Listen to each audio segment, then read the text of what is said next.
Dr. Eli Karam in the studio with me. And for another segment, Eli, good to see you, sir. Good to see you, Terry. He is a marriage and family therapist. His website is elikaram.com, and you are the president of the Kentucky Association for Marriage and Family Therapy. He does not get his own Secret Service agent, so I don't even need to ask questions whether or not they behave because you don't have any guards. You just don't see them, Terry. Is that what, are they here? They're out They're there here right now.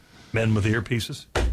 All right, if you missed our first segment, we were talking about just getting your financial house in order before this big party season that goes on, because, you know, occasionally somebody might have a couple of mint juleps and all of a sudden they're buying things or gambling too much money away and life can get complicated. So make a plan. Make a plan and avoid this financial infidelity. You know, a lot of people talk about infidelity. You know, you emotionally cheated on me, you physically cheated on me, but a lot of the same emotions as far as feelings of betrayal, violation of trust are created when you are not accountable with your spouse financially. We see that a lot around problem gambling, Terry, this idea that someone has overdone it. And horse racing, for a lot of people, is an exciting thrill. It's 2 minutes. It's quick.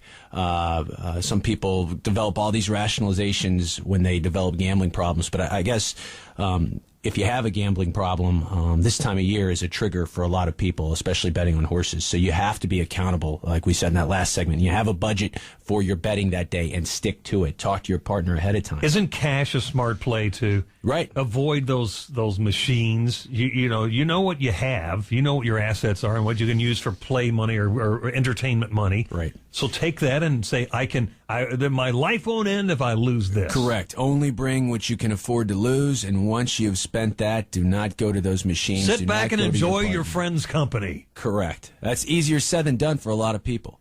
Especially if you've hit big, and a lot of people, again, these rationalizations. I'm going to get it all back. Right. Or you've hit big on one race, or you think you are an armchair handicapper, and there is a science to this, and you win big on one, but then can never recapture that. Another rationalizations is a lot of people say, well, you know, we have the money, so I don't have a problem because we have the money. Well, even if you have the money and you have the expendable income, if you are taking away from your family, from your children, if you're watching it go into the off-track betting, if a predominant amount of your time is spent following horses and not attending to these other parts of your life, you're out of balance, you probably have a problem. If your spouse tells you have a problem, even if you don't think you do, it's probably, whether it fits a clinical diagnosis for problem gambling or not, it's probably a relational problem. It's going to cause problems in your marriage or committed relationship. And don't say to yourself, oh, she's just a hater. Right. That's what people throw out. And whenever somebody disagrees with, oh, you're just a hater. Or worse than that, you drove me to this. And people will use that a lot. I gambled to get away from you. It's my release. We all realize there's a minefield there. So let's talk about after the carnage. Let's just say you messed up. Just this once. What do you do to protect your marriage?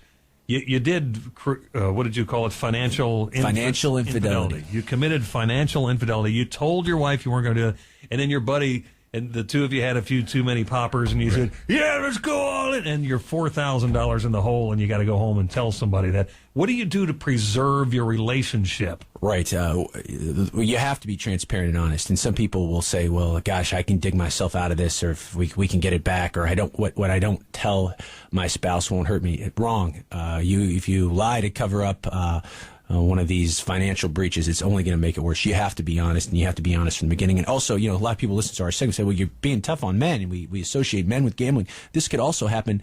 Lots of women run up credit card debts or have a separate card they don't tell their spouse about until they get into real trouble. So this happens, equal opportunity offenders, men and women. But you got to be honest first, Terry, and then you have to have a plan so that it doesn't happen again.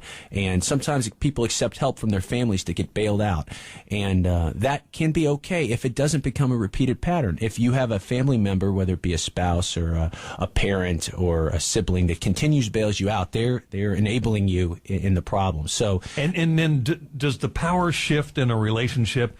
You promised each other, well, we're only going to spend this, and then somebody breaks the vow, man or woman, and somebody breaks it, and then what happens with future decisions about money? Does the person who was honest then get the power, or how do you resolve that issue for couples? Well, it clearly is a trust breach, and just like you're recovering from affair or anything else, it is unbalanced for a while. Now, if someone can truly forgive you, and hopefully you're in a relationship, married or not, where the person can forgive you, and as long as you don't do it again, you should be able to regain that trust by being transparent and accountable. But you're right; it's not something 10 years down the road. If you have not messed up again, if you have not had any more financial breaches, you don't want your partner throwing that at you to fight something that happened 10 years ago. And obviously, that's toxic and takes down a lot of relationships. We do know problem gamblers approximately have twice the divorce rate. So again, honesty, my friend, is the best policy. If you get yourself into trouble, do not lie to cover it up. Be honest.